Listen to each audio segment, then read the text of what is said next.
Amita meteorólogo Dendre Cromley. Essa aqui está update do sistema tropical Isaac.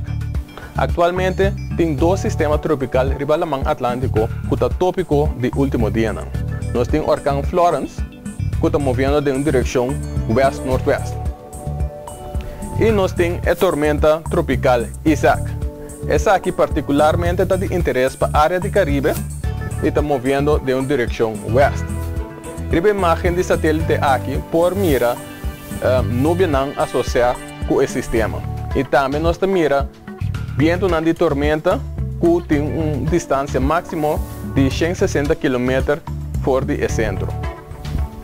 Atualmente, o pronóstico indica que o sistema está seguindo movendo em direção oeste e o trem da área do Caribe já webs e passa de Javiera para Sabra numa distância máxima de 400 km norte das islas. Atualmente, islas de Martinique, Guadeloupe e Dominica está de alerta. Essa aqui está por motivo que o sistema está passa ou cerca de não riba já webs meinta. Para o que está trata Saint Martin não estava na nota de alerta.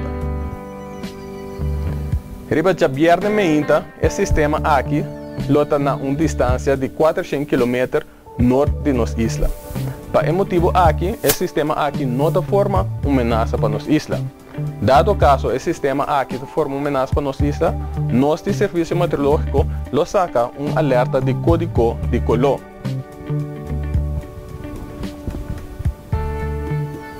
Apesar que o sistema aqui não forma uma ameaça para nossa isla, sim vai influenciar nosso tempo.